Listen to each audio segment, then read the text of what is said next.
നമസ്കാരം. ഏണസ്റ്റ് അക്കാഡമിയുടെ മറ്റൊരു യൂട്യൂബ് ക്ലാസ്സിലേക്ക് സ്വാഗതം. കഴിഞ്ഞ തവണ പറഞ്ഞു നിർത്തിയതിൻ്റെ തുടർച്ച തന്നെയാണ് ഇന്നും പറയുവാനുള്ളത്. കഴിഞ്ഞ തവണ SSC എക്സാമിനേഷൻ്റെ നോട്ടിഫിക്കേഷൻ വന്നതിനെ പറ്റിയായിരുന്നു പറഞ്ഞതെങ്കിൽ ഇത്തവണ ആ വീഡിയോയെ തുടർന്നുണ്ടായ കുറച്ച് സംശയങ്ങൾക്കുള്ള സംശയ നിവാരണമാണ്. അതിൽ പ്രധാനമായിട്ടും ഉദ്യോഗാർത്ഥികൾ ചോദിച്ചത് അതിലെങ്ങനെയാണ് വൺ ടൈം രജിസ്ട്രേഷൻ നടത്തുന്നത് എന്നുള്ളതാണ്. പലർക്കും അതിനെപ്പറ്റി അറിവില്ല. അതുകൊണ്ട് തന്നെ എങ്ങനെയാണ് രജിസ്റ്റർ ചെയ്യുന്നതെന്ന് ഇന്ന് നമുക്ക് കൃത്യമായി മനസ്സിലാക്കാം. അതാണ് പ്രധാനമായിട്ടും ഇന്ന് നമ്മൾ പരിഗണിക്കാൻ പോകുന്ന വിഷയം. ഓക്കെ, ആദ്യമായിട്ട് നിങ്ങൾ മനസ്സിലാക്കേണ്ടത് SSCയിൽ വൺ ടൈം രജിസ്റ്റർ ചെയ്യുവാനുള്ള സൈറ്റിന് ചെറിയൊരു മാറ്റം വന്നിട്ടുണ്ട്. നിലവിൽ ssc.gov.in എന്ന സൈറ്റ് വഴിയാണ് SSC ആപ്ലിക്കേഷൻ രജിസ്റ്റർ ചെയ്യേണ്ടത്. നിങ്ങൾ ആ സൈറ്റിലേക്ക് കയറുമ്പോൾ ഇതിൽ കാണുന്നത് പോലെ ഒരു വലിയ ഒരു സൈറ്റാണ് നിങ്ങളുടെ മുമ്പിൽ ഓപ്പൺ ആയിട്ട് വരുന്നത്. അതിൽ കുറച്ചും കൂടി എളുപ്പം നിങ്ങൾക്ക് മനസ്സിലാക്കാൻ അതിൻ്റെ റൈറ്റ് സൈഡിൽ ഒരു അശോക സ്തംഭത്തിൻ്റെ ഒരു എംബ്ലം ഉണ്ട്. അതിന് തൊട്ട് അടുത്തായിട്ട് തന്നെ ലോഗിൻ ഓർ രജിസ്റ്റർ എന്ന ഒരു ബട്ടൺ കാണാം. അതിലേക്ക് നിങ്ങൾ ക്ലിക്ക് ചെയ്യുക. ക്ലിക്ക് ചെയ്യുമ്പോൾ അതിനകത്ത് രജിസ്ട്രേഷൻ ഡീറ്റെയിൽസ്, നിങ്ങൾ രജിസ്റ്റർ ചെയ്തിട്ടുണ്ടോ ഇല്ലയോ എന്നുള്ള രജിസ്റ്റർ നമ്പറൊക്കെ ചോദിക്കും. അതിന് താഴെ ന്യൂ യൂസർ രജിസ്റ്റർ നൗ എന്നൊരു ഓപ്ഷൻ ഉണ്ട്. അത് ക്ലിക്ക് ചെയ്യുക. അത് ഓപ്പൺ ചെയ്യുമ്പോൾ നിങ്ങളുടെ മുമ്പിൽ ഒരു പുതിയൊരു വിൻഡോ ആണ് ഓപ്പൺ ചെയ്തു വരുന്നത്. ഈ വിൻഡോയിൽ നിങ്ങൾക്ക് മൊത്തം 4 ഭാഗങ്ങൾ കാണാൻ പറ്റും. അതിൽ ആദ്യത്തേത് പേഴ്സണൽ ഡീറ്റെയിൽസ്, അതിനുശേഷം പാസ്വേഡ് ക്രിയേഷൻ, അതിനുശേഷം അഡീഷണൽ ഡീറ്റെയിൽസ്, അവസാനമായിട്ട് ഡിക്ലറേഷൻ. ഇത്രയും ഭാഗങ്ങളാണ് നിങ്ങൾക്ക് ഈ ഒരു വൺ ടൈം രജിസ്ട്രേഷനിൽ ചെയ്യുവാനുള്ളത്. അതിൽ ആദ്യത്തെ ഭാഗത്തിലേക്ക് നമുക്ക് പോകാം. അതാണ് പേഴ്സണൽ ഡീറ്റെയിൽസ്. താഴെയായ കണ്ടിന്യൂവിൽ ക്ലിക്ക് ചെയ്യുമ്പോൾ നിങ്ങൾ നേരെ പോകുന്നത് ആദ്യത്തെ ഭാഗമായ പേഴ്സണൽ ഡീറ്റെയിൽസിലേക്കാണ്. ആദ്യമായത് ചോദ്യം നിങ്ങൾക്ക് ആധാർ കാർഡ് ഉണ്ടോ ഇല്ലയോ എന്നുള്ളതാണ്. അതിൽ നിങ്ങൾ തീർച്ചയായിട്ടും നിങ്ങൾക്ക് ആധാർ കാർഡ് ഉണ്ടാകും. ഇനി ഇല്ലെങ്കിലും നിങ്ങൾക്ക് എന്ത് ചെയ്യാം, SSCയിൽ രജിസ്റ്റർ ചെയ്യാം. നിങ്ങൾ നോ കൊടുത്തിട്ട് ബാക്കിയുള്ള പ്രൊസീജിയർ പോയാൽ മതി. ഇവിടെ നമുക്ക് ആധാർ കാർഡ് ഉള്ളത് കൊണ്ട് തന്നെ നമ്മൾ ആധാർ കാർഡ് ഉണ്ട് എന്ന മെസ്സേജ് കൊടുക്കുന്നു, യെസ് കൊടുക്കുന്നു, ആധാർ കാർഡ് എൻ്റർ ചെയ്യുന്നു. ആധാർ കാർഡ് എൻ്റർ ചെയ്ത ശേഷം അടുത്തൊരു ഇതിലേക്ക് പോകുന്നത് ഐഡന്റിഫിക്കേഷൻ കാർഡ്. അതായത് ആധാർ കാർഡിനൊപ്പം തന്നെ നമ്മൾ മറ്റൊരു ഐഡന്റി പ്രൂഫ് കൂടി കൊടുക്കേണ്ടി വരും. ആ ID പ്രൂഫിൻ്റെ ഡീറ്റെയിൽസ് കൂടി കൊടുക്കുന്നു. അതിനുശേഷം നമ്മൾ നമ്പർ എൻ്റർ ചെയ്യുന്നു. അതായത് ഉദാഹരണത്തിന് ഡ്രൈവിംഗ് ലൈസൻസ് ആണെങ്കിൽ അതിലൊരു നമ്പർ ഉണ്ടാവും, KL26 എന്നൊക്കെ പറയുന്ന പോലെ, അല്ലെങ്കിൽ നിങ്ങളുടെ ഒരു നമ്പർ ഉണ്ടാവും. ഇനി അതല്ല നിങ്ങൾ കൊടുക്കുന്നത്, മറിച്ച് റേഷൻ കാർഡാണ് കൊടുക്കുന്നതെങ്കിൽ റേഷൻ കാർഡിൽ ഒരു 12-13 ഡിജിറ്റ് നമ്പർ ഉണ്ടാവും. ഇനി ഇല്ല വോട്ടർ ID ആണ് കൊടുക്കുന്നതെങ്കിൽ അതിലും ഒരു നമ്പർ ഉണ്ടാവും. അത് എൻ്റർ ചെയ്ത് കൊടുക്കുക എന്നുള്ളതാണ് അവിടുത്തെ പ്രധാനമായിട്ടുമുള്ളത്. ഇനിയും മൂന്നാമത്തെ ഭാഗം എന്ന് പറഞ്ഞാൽ കാൻഡിഡേറ്റ്, പരീക്ഷ എഴുതുന്ന അപ്ലൈ ചെയ്യുന്ന ഉദ്യോഗാർത്ഥിയുടെ പേരാണ്. ഈ ഒരു ഭാഗത്ത് മൂന്നാമത്തേതിൽ മസ്റ്റായിട്ട് നിങ്ങൾ ചെയ്യേണ്ട ഒരു കാര്യമുണ്ട്. നിങ്ങളുടെ മെട്രിക്കുലേഷൻ സർട്ടിഫിക്കറ്റ്, അതായത് നിങ്ങളുടെ 10th സർട്ടിഫിക്കറ്റിൽ എങ്ങനെയാണോ നിങ്ങളുടെ പേര് കൊടുത്തിരിക്കുന്നത് അതുപോലെ തന്നെ ഇതിൽ ഫില്ല് ചെയ്ത് പോവുക. അത് തീർച്ചയായിട്ടും വേണ്ടതാണ്. വീണ്ടും അത് എന്ത് ചെയ്യണം, റിപ്പീറ്റ് ചെയ്ത് തന്നെ ആ ഒരു കാര്യം ചെയ്യുക. ആ ഒരു കോളം വീണ്ടും വെരിഫൈ ചെയ്യാൻ വേണ്ടി ചോദിക്കുന്നുണ്ട്. അതിനുശേഷം നാലാമതായിട്ട് നിങ്ങളുടെ പേരിന്, അതായത് ചിലരുടെ പേര് മെട്രിക്കുലേഷൻ സർട്ടിഫിക്കറ്റിൽ നിന്ന് വ്യത്യസ്തമായിരിക്കും. അങ്ങനെയുള്ള ആൾക്കാരുണ്ടായിരിക്കും. അവർക്ക് എന്ത് ചെയ്യാം, അതിലെന്തെങ്കിലും മാറ്റമുണ്ടെങ്കിൽ അതുകൂടി ഇവിടെ എൻ്റർ ചെയ്ത് കൊടുക്കുക. ഇത് വൺ ടൈം രജിസ്ട്രേഷൻ ആയതുകൊണ്ട് തന്നെയാണ് അതിനുള്ള അവസരം നൽകിയിരുന്നത്. അതുകൂടി നിങ്ങൾ എൻ്റർ ചെയ്യുക. അതായത് ഉദാഹരണത്തിന് രാജ്കുമാർ VR എന്നത് നിങ്ങളുടെ മെട്രിക്കുലേഷൻ സർട്ടിഫിക്കറ്റിലാണെങ്കിൽ, നിങ്ങളുടെ പേരാണെങ്കിൽ, നിങ്ങളുടെ ഒഫീഷ്യലായിട്ടുള്ള ഇപ്പോഴത്തെ പേര് രാജ്കുമാർ V മാത്രമേ ഉള്ള R ഇല്ല, അങ്ങനെ ഓപ്ഷൻ ഉണ്ടെങ്കിൽ R നമുക്ക് റിമൂവ് ചെയ്തുകൊണ്ട് എന്ത് ചെയ്യാം, മറ്റേ ആ ഒരു സെക്ഷനിൽ കൊടുക്കാൻ പറ്റും എന്നുള്ളതാണ് ഇതിൻ്റെ ഒരു പ്രത്യേകത. അങ്ങനെ നിങ്ങൾ എൻ്റർ ചെയ്യുക. അതിനുശേഷം നിങ്ങൾ നിങ്ങളുടെ ജെൻഡർ എൻ്റർ ചെയ്യുക. അതിനുശേഷം വീണ്ടും ജെൻഡർ വെരിഫൈ ചെയ്യുക. ദെൻ അടുത്തത് മസ്റ്റായിട്ട് തെറ്റിക്കാതെ ചെയ്യേണ്ട ഒരു ഭാഗമാണ് ഡേറ്റ് ഓഫ് ബർത്ത്.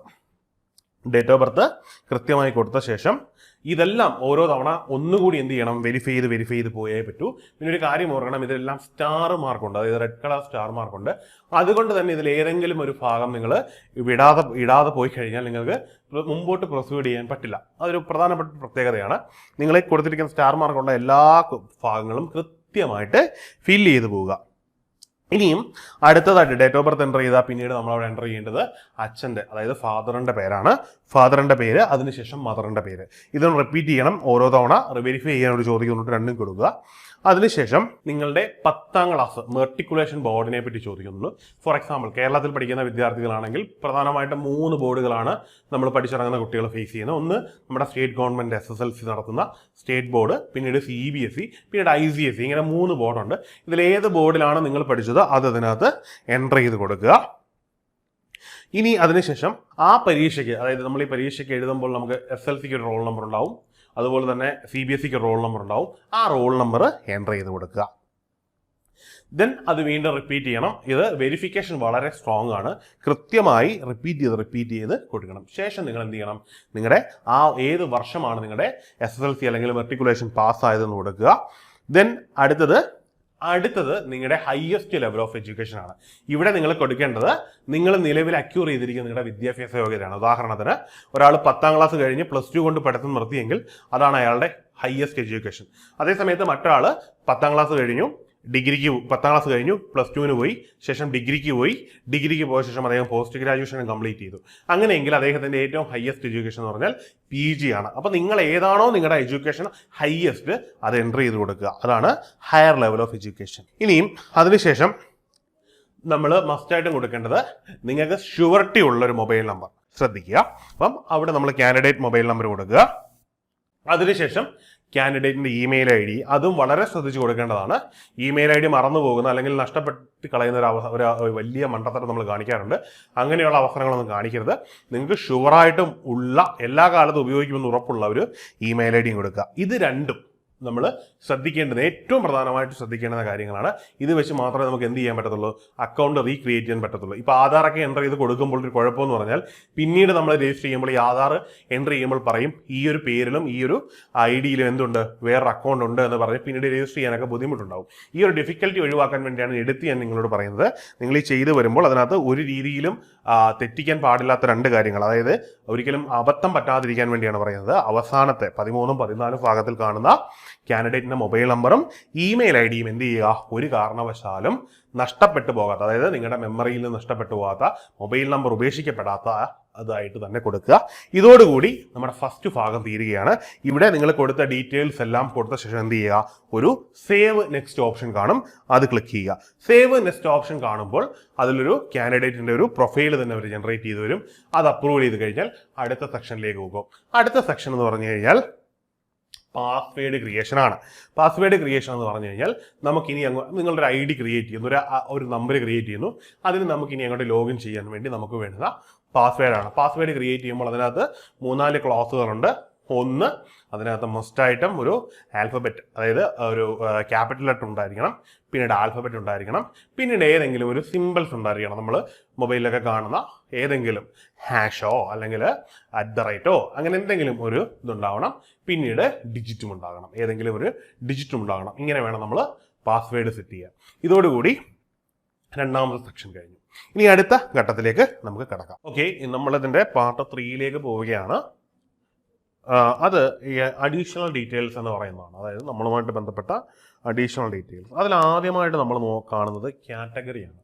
കാറ്റഗറി എന്ന് പറഞ്ഞാൽ ഓരോ ജാതിയുടെ അടിസ്ഥാനത്തിൽ നമ്മുടെ നാട്ടിൽ, ജാതിയുടെ സാമ്പത്തിക സ്ഥിതിയുടെ അടിസ്ഥാനത്തിൽ നമ്മുടെ നാട്ടിലെ ക്ലാസിഫിക്കേഷനാണ്. ജനറൽ എന്ന് പറഞ്ഞാൽ യാതൊരുവിധ റിസർവേഷനും ഇല്ലാത്ത ആൾക്കാരാണ്. അതിൽ നമ്മൾ മനസ്സിലാക്കേണ്ടത് എല്ലാവരും ജനറൽ തന്നെയാണ്. പരീക്ഷ എഴുതുന്ന എല്ലാവരും ജനറൽ തന്നെയായിരിക്കും. അതായത് മൊത്തം വേക്കൻസി 100 ആണെങ്കിൽ അതിൽ നിലവിലെ സാഹചര്യത്തിൽ 40 സീറ്റുകൾ ജനറലാണ്. അതായത് എല്ലാവർക്കും, റിസർവേഷൻ ഉള്ളവർക്കും റിസർവേഷൻ ഇല്ലാത്തവർക്കും തുല്യമായി തന്നെ കൊടുത്തിരിക്കുന്ന സീറ്റുകളെയാണ് നമ്മൾ ജനറൽ എന്നതുകൊണ്ട് ഉദ്ദേശിക്കുന്നത്. ഇത് ഇവിടെ നമ്മൾ കൊടുക്കേണ്ട നമ്മുടെ കാറ്റഗറിയാണ്. അതായത് ബാക്കിയുള്ള 60%, റിസർവേഷനായിട്ട് മാറ്റി വെച്ചിരിക്കുന്ന 60%. അതിൽ പ്രധാനമായും നമ്മൾ മനസ്സിലാക്കേണ്ടത് എക്കണോമിക് വീക്കർ സെക്ഷൻ എന്ന് പറയുന്നതാണ് ആദ്യത്തെ ക്ലാസ്. രണ്ടാമത്തത് OBC, മൂന്നാമത്തത് ഷെഡ്യൂൾഡ് കാസ്റ്റ്, നാലാമത്തത് ഷെഡ്യൂൾഡ് ട്രൈബ്. നമ്മൾ ഏതെങ്കിലും ഈ ഒരു കാറ്റഗറിയിൽ പെട്ടതാണ് എന്ന് ഉറപ്പുണ്ടെങ്കിൽ നമ്മളത് കൊടുക്കുക. അതിനൊപ്പം തന്നെ നമ്മൾ ഇതുമായിട്ട് ബന്ധപ്പെട്ട സർട്ടിഫിക്കറ്റ് കൂടി കയ്യിൽ വെക്കേണ്ടത് അത്യാവശ്യമാണ്. നിലവിൽ ഇതിൽ അപ്ലോഡ് ചെയ്യേണ്ടെന്ന് ആവശ്യമൊന്നുമില്ല. നമ്മൾ ഏതാണോ കാറ്റഗറി അത് നമ്മൾ കൊടുക്കുക.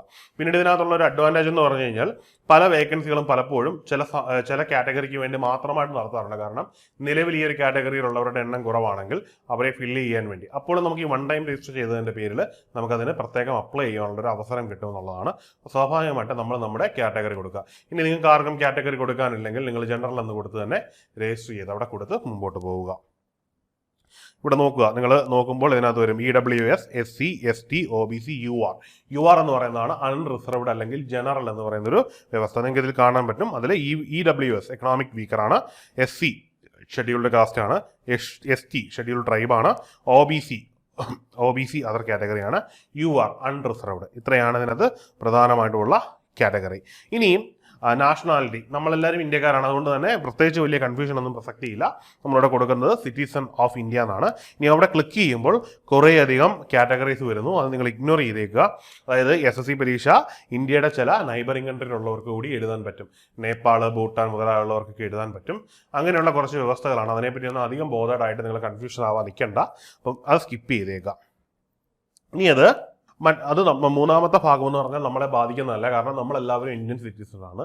ഇനി ആരെങ്കിലും ഉണ്ടെങ്കിൽ അതുമായിട്ട് ബന്ധപ്പെട്ട ഡീറ്റെയിൽസ് കൊടുക്കാനാണ് അതിലുള്ളത്. അടുത്തത് നമ്മുടെ ഐഡന്റിഫിക്കേഷൻ മാർക്കാണ്. ഇനി ഇത് തിരഞ്ഞ് നിങ്ങൾ വേറെ എങ്ങും പോകണ്ട. നിങ്ങളുടെ SLC ബുക്കിൽ നോക്കിയാൽ തന്നെ നിങ്ങളെ ഐഡന്റിഫൈ ചെയ്യാൻ വേണ്ടുന്ന 2 മാർക്ക് അതിനകത്തുണ്ടാവും. ആ കൊടുത്തിരിക്കുന്ന മാർക്ക് അതുപോലെ നിങ്ങൾ ഇങ്ങോട്ടേക്ക് കോപ്പി ചെയ്യുക. നിങ്ങളുടെ SLC ബുക്ക് നോക്കുമ്പോൾ അതിന് താഴെ നിങ്ങളുടെ പേരും ഡീറ്റെയിൽസും കൊടുത്തതിനൊപ്പം തന്നെ നിങ്ങൾക്ക് ഒരു ഐഡന്റിഫിക്കേഷൻ മാർക്ക് ഉണ്ടാവും. അതുകൂടി നിങ്ങളെ ഐഡന്റിഫൈ ചെയ്യാൻ വേണ്ടി കൊടുക്കുന്നതാണ്. അത് നിങ്ങൾ കൊടുത്തേക്കുക. അതിനുശേഷം നിങ്ങൾക്ക് ഏതെങ്കിലും തരത്തിലുള്ള ശാരീരിക ബുദ്ധിമുട്ടുകൾ, അതായത് പെർമനന്റ് ആയിട്ടുള്ള ബുദ്ധിമുട്ടുകൾ ഉണ്ടോ എന്നാണ് ചോദിച്ചിരിക്കുന്നത്. പനി, ജലദോഷം, കാല് വയ്യാഴിക, കാല് തട്ടി നഖം പോയതൊന്നും അല്ല ചോദിച്ചിരിക്കുന്നതെന്ന് പ്രത്യേകം ഓർത്തിരിക്കുക. ഇവിടെ പ്രധാനമായിട്ടും നിങ്ങളുടെ കാഴ്ചയ്ക്ക് എന്തെങ്കിലും കുറവ്, കേൾവിക്ക് കുറവ്, നടക്കാൻ പെർമനന്റ് ആയിട്ടുള്ള ഒരു ബുദ്ധിമുട്ട്, കൈക്കും കാലിനും സ്വാധീനമില്ലായ്മ, അതൊക്കെ പെർമനന്റ് ആയിരിക്കണം. ജീവിതത്തിൽ ഒരിക്കലും അത് തിരിച്ചു വരാത്ത രീതിയിലുള്ള ഒരു ഇതാണെങ്കിൽ അതിന് നിങ്ങളുടെ കയ്യിൽ സർട്ടിഫിക്കറ്റ് ഉണ്ടെങ്കിൽ, ഇപ്പം ഗവൺമെന്റ് അതിന് സർട്ടിഫൈ ചെയ്ത് തരും, നിങ്ങൾക്ക് എത്ര ശതമാനം ഡിസേബിലിറ്റി ഉണ്ട് എന്നത് നിങ്ങൾക്ക് സർട്ടിഫൈ ചെയ്ത് തരും. ഇനി അതുപോലെ തന്നെ നിങ്ങളുടെ കാഴ്ച ശക്തി, കേൾവി ശക്തി, ഇതുമായിട്ട് ബന്ധപ്പെട്ട എന്തെങ്കിലും വിവരങ്ങളുണ്ടെങ്കിൽ എന്ത് ചെയ്യുക, അത് കൊടുക്കുക. അതിനുശേഷം ഡിസബിലിറ്റി ഉള്ളവരാണെങ്കിൽ എന്ത് കൊടുക്കണം, ഡിസബിലിറ്റിക്ക് യെസ് എന്ന് കൊടുക്കുക. ഇല്ലെങ്കിൽ അതിൽ നോ എന്ന് കൊടുത്ത് മുമ്പോട്ട് പോവുക. യെസ് എന്നാണ് കൊടുക്കുന്നതെങ്കിൽ എന്താണ് നിങ്ങളുടെ ഡിസബിലിറ്റി എന്ന് നിങ്ങൾ ഇവിടെ മെൻഷൻ ചെയ്യുവാൻ ബാധ്യസ്ഥരാണ്. ഇനിയും അടുത്തത് നിങ്ങളുടെ അഡ്രസ്സാണ്. അതിൽ പെർമനന്റ് അഡ്രസ്സ് കൊടുക്കുക. പെർമനന്റ് അഡ്രസ്സ് എന്താണ് എന്നുള്ളത് ഓരോന്നും നിങ്ങൾക്ക് ഇതിൽ നോക്കിയാൽ കാണാൻ പറ്റും. അത് ഓരോന്നും കൃത്യമായി ഫില്ല് ചെയ്യുക.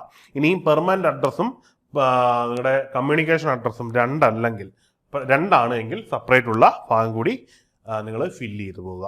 ഇത്രയുമാണ് ഈ ഒരു ഭാഗത്ത് പ്രധാനമായിട്ടുമുള്ളത്. അതോടുകൂടി നമ്മുടെ ഈ ഒരു 3rd സ്റ്റേജ്, അതായത് അഡീഷണൽ ഡീറ്റെയിൽസ് എന്ന് പറയുന്ന ഒരു ഭാഗം തീരുകയാണ്. ഇതിന് ശേഷം നമുക്ക് എന്ത് ചെയ്യാം, ഇവിടെ സേവ് നെക്സ്റ്റ് കൊടുക്കുക. സേവ് നെക്സ്റ്റ് കൊടുക്കുമ്പോൾ നമ്മൾ എവിടേക്ക് നീക്കും, നമ്മൾ ഓക്കെ സക്സസ് എന്ന് പറയുന്നൊരു അവസ്ഥയിലേക്ക് പോവുകയാണ്. നമ്മൾ ഈ ഒരു ഭാഗം കംപ്ലീറ്റ് ആയി. നമ്മളിതിൽ കാണുന്ന പോലെ തന്നെ നമ്മുടെ ഏതാണ്ട് 1 ടൈം രജിസ്ട്രേഷൻ കംപ്ലീറ്റ് ആയി. ഇനിയും നിങ്ങൾക്കൊരു കൺഫ്യൂഷൻ ഉണ്ടാവും. ഇവിടെ ഒരു പ്രൊഫൈൽ നിങ്ങൾക്ക് വേണമെങ്കിലൊരു ഫോട്ടോ അപ്ലോഡ് ചെയ്യാം. പക്ഷെ അതായിരിക്കില്ല നിങ്ങളുടെ പരീക്ഷ. നമുക്ക് പരീക്ഷയ്ക്ക് വേണ്ടി യൂസ് ചെയ്യുന്ന ഫോട്ടോ. നിങ്ങൾക്കറിയാം, എല്ലാ നോട്ടിഫിക്കേഷനും വരുമ്പോൾ, SSCയുടെ നോട്ടിഫിക്കേഷൻ വരുമ്പോഴും ഈ ഒരു 1 ടൈം രജിസ്ട്രേഷനിൽ കയറി നിങ്ങൾ അപ്ലൈ ചെയ്യുമ്പോൾ അതിനൊപ്പം തന്നെ നമ്മൾ സിഗ്നേച്ചറും ഫോട്ടോയും അപ്ലോഡ് ചെയ്ത് കൊടുക്കേണ്ടി വരും. അതിന് കൃത്യമായിട്ടുള്ള കുറച്ച് മാനദണ്ഡങ്ങളുണ്ട്. അത് മറ്റൊരു വീഡിയോയിൽ നമ്മൾ കൃത്യമായി ചെയ്യും. ഇപ്പോൾ നമ്മൾ 1 ടൈം രജിസ്ട്രേഷൻ എങ്ങനെയാണ്, ഏത് രീതിയിലാണ് എന്നാണ് മനസ്സിലായത്. നിങ്ങൾക്ക് വ്യക്തമായി കാണുമെന്ന് കരുതുന്നു. വേണമെങ്കിൽ ഒന്നുകൂടി പറഞ്ഞുതരാം. മൊത്തം 4 സ്റ്റേജ് ആണ് ഉള്ളത്. അത് ഓരോന്നായി കൃത്യമായി പറഞ്ഞു. ഒന്നുകൂടി വേണമെങ്കിൽ നമുക്ക് നോക്കാവുന്നതാണ്. അതിൽ ആദ്യത്തേത് പേഴ്സണൽ ഡീറ്റെയിൽസിന് ശേഷം നമുക്കുള്ളത് പാസ്വേഡ് സെറ്റിംഗ് ആണ്. അതിനുശേഷം additional declaration, then final declaration നമ്മളൊന്നും ചെയ്യേണ്ട, ഓട്ടോമാറ്റിക്കലി അത് എന്തായിട്ട് മാറിക്കോളും, ഈ ഒരു പ്രോസസ്സായിട്ട് മാറിക്കോളും. നമ്മൾ ഡിക്ലെയർ കൊടുക്കുക. അതായത് നമ്മൾ ഇവിടെ കൊടുത്തിരിക്കുന്ന എല്ലാ ഡീറ്റെയിൽസും ക്ലിക്ക് ചെയ്ത് കൊടുക്കുന്നു, ഡിക്ലെയർ ചെയ്യുന്നു, നമ്മുടെ പ്രോസസ് ഈസ് ഓവർ. ഇതാണ് നമ്മുടെ ഒരു രീതി. നമ്മളിപ്പം രജിസ്ട്രേഷനെ പറ്റി പറഞ്ഞു കഴിഞ്ഞു. ഇപ്പം നമ്മുടെ മുമ്പിൽ ഒരു രജിസ്ട്രേഷൻ ചെയ്തൊരു പ്രൊഫൈലാണ് ഇതിൽ കാണുന്നത്. ഒരു പ്രൊഫൈൽ രജിസ്റ്റർ ചെയ്ത് കഴിയുമ്പോൾ, അതായത് നമ്മൾ 1 ടൈം രജിസ്റ്റർ ചെയ്ത് കഴിയുമ്പോൾ SSCയുടെ സൈറ്റിൽ കാണുന്ന രീതിയാണ് നമ്മളീ കാണുന്നത്. കണ്ടല്ലോ, നിങ്ങൾക്കിതിൽ കാണാൻ പറ്റും. ഇതുപോലെ വളരെ വ്യക്തമായിട്ട് നമുക്ക് ഡീറ്റെയിൽസ് കാണാൻ പറ്റും. ഈ ഒരു തവണ രജിസ്റ്റർ ചെയ്താൽ ഏറ്റവും വലിയ അഡ്വാൻറ്റേജ് എന്ന് പറഞ്ഞാൽ നിങ്ങൾക്ക് നിങ്ങളുടെ അഡ്മിറ്റ് കാർഡുകൾ, നിങ്ങൾ അപ്ലൈ ചെയ്ത എല്ലാത്തിൻ്റെ അഡ്മിറ്റ് കാർഡ് ഇതിൽ നിന്ന് കിട്ടും. ഇനി നിങ്ങൾ എഴുതിയ പരീക്ഷയുടെ റിസൾട്ടും ഇതിൽ തന്നെ നിങ്ങൾക്ക് കാണാൻ പറ്റും. ഇനിയും ഇതിനകത്ത് നിങ്ങൾക്ക് ഏതൊക്കെ പരീക്ഷയ്ക്ക് അപ്ലൈ ചെയ്യാം. താഴോട്ട് പോകുമ്പോൾ നിങ്ങൾക്കറിയാം, combined higher secondary level plus two level എക്സാമിനേഷൻ്റെ ഡീറ്റെയിൽസ് കാണാം. Junior engineer, civil, mechanical, electrical examination എന്നിങ്ങനെയുള്ള 2 നോട്ടിഫിക്കേഷൻ. ഇത് രണ്ടും ഈ പ്രൊഫൈലിൽ രജിസ്റ്റർ ചെയ്തിരിക്കുന്ന ആൾക്ക് അപ്ലൈ ചെയ്യുവാൻ എലിജിബിൾ ആണ്. അപ്പം അദ്ദേഹം അത് കാണിച്ചു തന്നിരിക്കുകയാണ്. അപ്പോൾ നമ്മൾ എന്ത് ചെയ്യുന്നു, നമ്മളിതിൽ കയറുന്നു, ആപ്ലിക്കേഷൻ ക്ലിക്ക് ചെയ്യുന്നു. ഈ ഫർദർ ക്ലിക്കിന് ശേഷം കുറച്ച് പ്രൊസീജിയേഴ്സ് ഉണ്ട്. അതിൽ ലൈവ് ഫോട്ടോ വേണം, അങ്ങനെയുള്ള കുറച്ച് ക്ലോസുകളാണ്. അത് നമുക്ക് മറ്റൊരു വീഡിയോയിൽ വളരെ വ്യക്തമായിട്ട് പറഞ്ഞു തരാം. ഇന്ന് നമ്മൾ 1 ടൈം രജിസ്ട്രേഷനെ പറ്റിയാണ് പറഞ്ഞത്. ഇത്രയുമാണ് 1 ടൈം രജിസ്ട്രേഷൻ്റെ നമ്മുടെ മുമ്പിലുള്ള ഒരു കടമ്പകളെന്ന് പറയേണ്ട ഘട്ടങ്ങൾ, ഈ ഘട്ടങ്ങൾ കടന്നാൽ നമുക്ക് എന്ത് പറ്റും, SSCയിൽ ഒരു നല്ലൊരു പ്രൊഫൈൽ ക്രിയേറ്റ് ചെയ്യാൻ പറ്റും.